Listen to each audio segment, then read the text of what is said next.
These are the guys that keep the records, the genealogical records from ancient time. You understand? Yeah.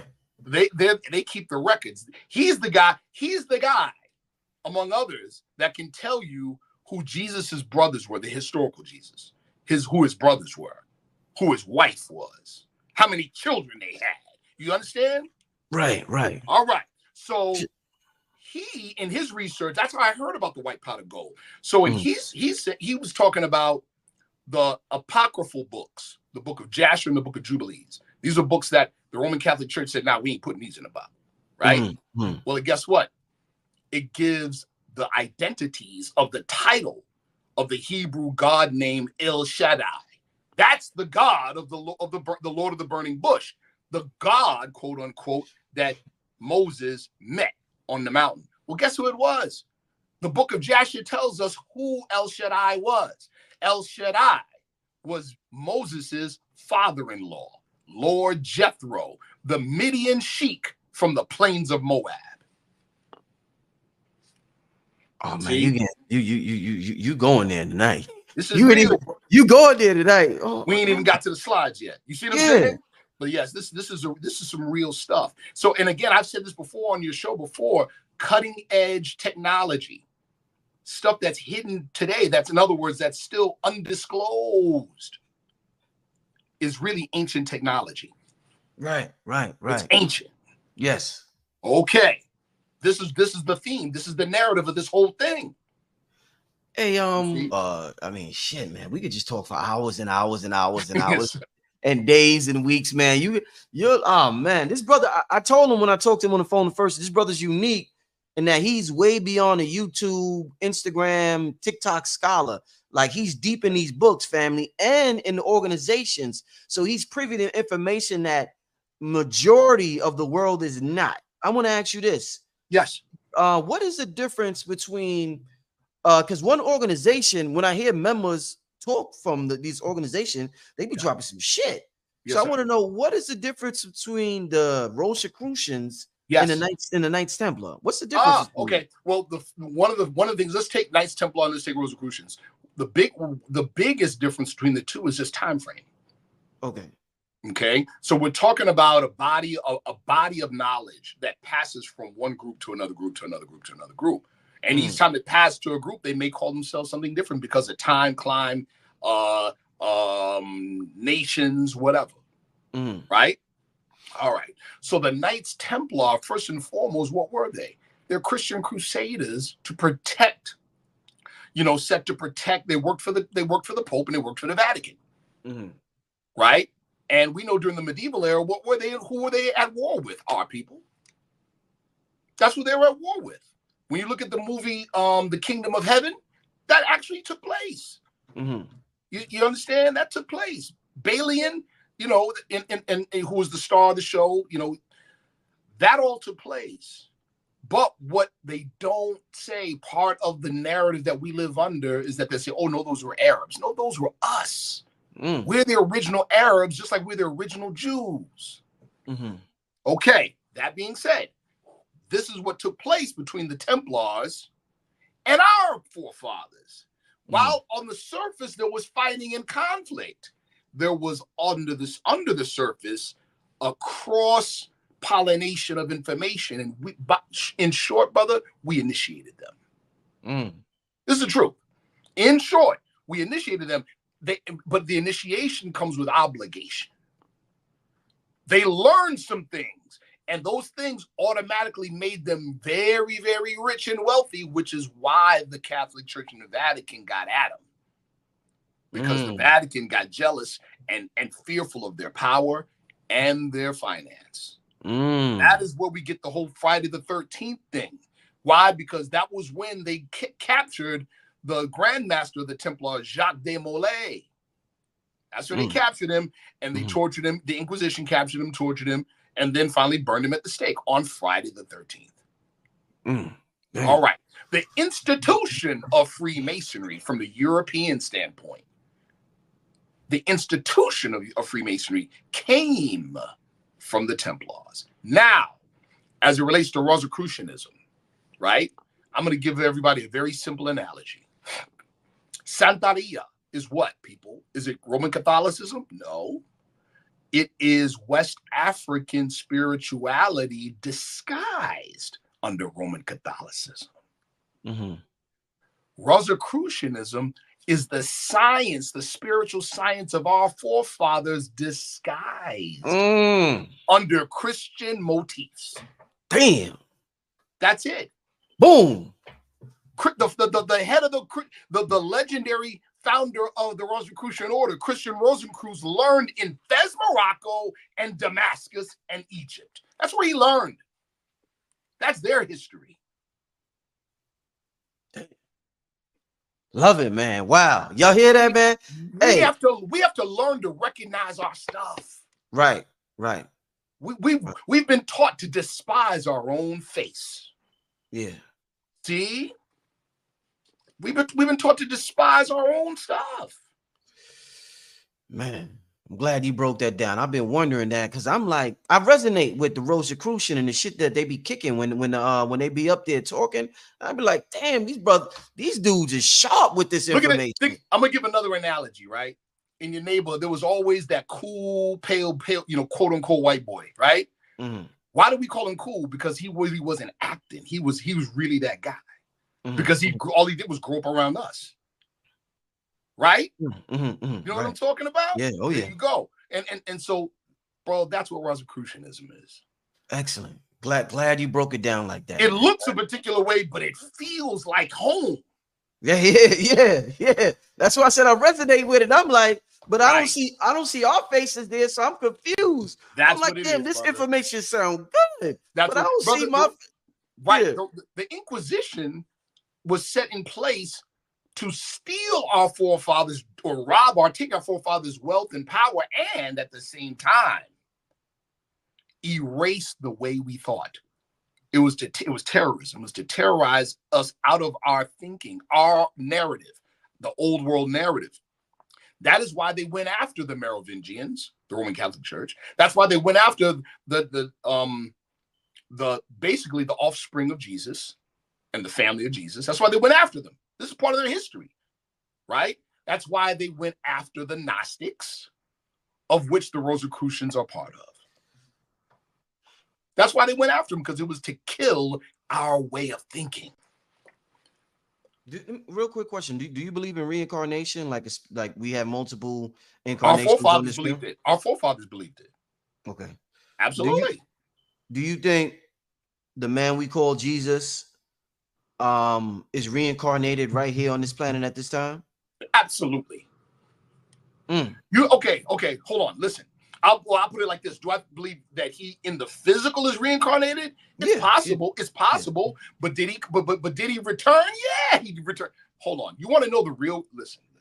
You want to know the real one of the real reasons why the Middle East, the so-called Middle East, is in so much conflict and has been since the medieval era? You want to know why? What? Tell you why. You just brought up the whole reincarnation demonstration, right? Yeah. In the Moorish Science Seal of America, we have a question in our questionnaire, right? Did Jesus say he would return to conquer him? In other words, conquer Satan. We say yes. The next question: what is the name of the person into whom Jesus was first reincarnated? Answer: Prophet Muhammad the Conqueror. See? Mm-hmm. The war between the crescent and the cross is a war of narratives and who controls the narrative. What do you think our people would do if they knew that the historical Muhammad of 1400 years ago was the reincarnation of Jesus? You don't got to believe it. Just follow the bouncing ball. Mm-hmm. That's all. Just do a what if. What if that was true? You know who you can ask? Who? Let me tell you who you can ask. You can ask, what is his name? I'm getting old. He just had to go to jail. He was the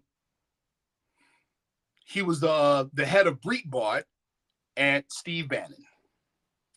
Steve Bannon was the strategist for Trump. Right. There's a book called The Devil's Bargain. Donald Trump, Steve Bannon, and the Storming of the White House. Get the book. In the book, it talks about Steve Bannon's education, says it was a Benedictine education with a basis in Western civilization from the Roman Catholic perspective. Guess what he said? We learned that we saved the world. We saved the world when we defeated the Moors. That's what it says. That's what it say? Bro, I'll send you a page out the book, bro. It don't say that word, though, when we defeated the world. Brother, it literally says that. It say that? And it says Steve Bannon got this education, but he took it a step further. His whole thing was we need to identify the threat. In other words, my whole point is in 2024, those people are still operating from that narrative. So you don't gotta believe that we're the descendants of Moroccans born in America. They do. Damn, man. See? You gotta believe it. They do, and that's how they moving. They're moving like that. This dude just dropped a mega bomb, y'all. See? We ain't even start yet. I feel sorry for whoever's not here right now. See that? Oh man, let's get this started because man, listen, yes, sir. I got a line of. I just came up with like 20 different questions. We could be at 5 in the morning, brother. But listen, this is why, family, do not miss this conference. Right. Sharif Bey is going to be there with the white powdered gold instructions, and who knows what else the brother's going to be there with. The brother's I'm coming with gifts. The brother is coming with gifts. If you would like to meet this brother along with the gifts, the white powdered gold, family, the link is pinned at the top of the chat. Let me share the link again. Once again, family, do not wait. These tickets are going. I'm warning everybody. Don't be mad at me. Don't come to the door and get mad when there's no tickets. I will let everybody know when it sells out. But listen, we're at about 70% capacity right now, family. Do not wait. Get your ticket now, family. The link is at the top of the chat. Even from their own people.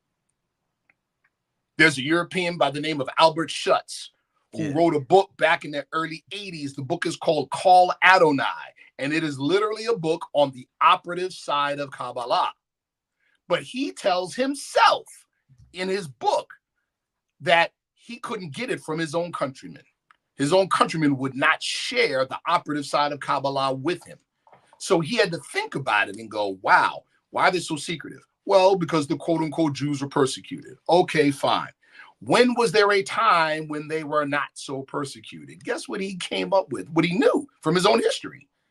When they were under the authority and government of the Moors. So guess where he went? He went to get the operative Kabbalah. It wasn't no Jews. He went to Istanbul, Turkey, and got with the Bektashi Sufi order. That's where he got it. See? Damn, brother. Okay. Word is bond. That's where he got it. You see what I'm saying? So, and I'm saying all that to say this, people. All of the operative, secret, so-called occult stuff is human bioenergetic systems. That's what it is. Mm-hmm. All of them. Let's go. Next slide. All right. This is a definition of bioenergetics, people. Bioenergetics is the study of the transformation of energy in living organisms. Another definition, which is a great one, a system of alternative psychotherapy based on the release of blocked physical and psychic energy. I got two things to say before we go on to the next slide. And I don't want to belabor the points because we got a lot to go over. Here we go. Number one, make no mistake what I'm doing here. Anybody watching this, and shout out to my brother Sheikh 7 Islam Il of Let's Think Podcast, because I said it on his show. This, make no mistake, people, this is an initiation. Welcome. That's what this is. You are being initiated, not obligated. Well, there is an obligation. You know what the obligation is? Like Brother Rich said, I'm not doing this whole, well, I channel this and I channel that in respect to the challenges, to the channelers, I'm sorry. But I'm coming with book, chapter, verse, so you can research and do it for yourself. You see what I'm saying? So now the obligation is that you follow up for yourself. Other than that, the initiation's a waste of time. So the second thing I'm going to say, it's a system of alternative psychotherapy based on the release of blocked physical and psychic energy. I need you all to etch that definition in your mind. This is why. Because the power of thought is an energy system. That's why. Next slide. Get this book, people. You can get it fairly cheap on Amazon. George Kachmer, excellent book. I've had this book 3 times. You know why I've had it 3 times? Because I loaned it out twice. Never again. Get the book. Right. Right. Oh, psychology is the foundation of bioenergetics. It is. All psychological systems are bioenergetic models. This book gives, what it does a very detailed comparative analysis between Eastern biological or bioenergetic systems and Western bioenergetic systems. A lot of your readers and a lot of your followers have read my good friend Mantek Cha's books. I studied under Mantek Cha in the early 80s, right? So his system, you know, his teachings come from old Taoist systems. The Eastern stuff, bioenergetic stuff, is more accessible to us than the Western stuff. Why? Because of the Spanish Inquisition. That's why, right? Interestingly, in this book, for the Western bioenergetic systems, what does he go into? He goes into Carl Jung and Sigmund Freud, because psychology is a bioenergetic system. That's why. Now, some of you have heard of orgone, like orgone generators, this, that, and the third. Great. How many of you have done the research to know the origin of the word? You'll find a man by the name of Wilhelm Reich. Wilhelm Reich is the man who invented the word and actually was doing medical therapy, right? His work is a direct operative functional result of his studies of Carl Jung, archetypal psychology, and Sigmund Freud. He literally developed a bioenergetic medical system based on orgone from studying those psychological models. So this is important. All right, next point, not the next slide.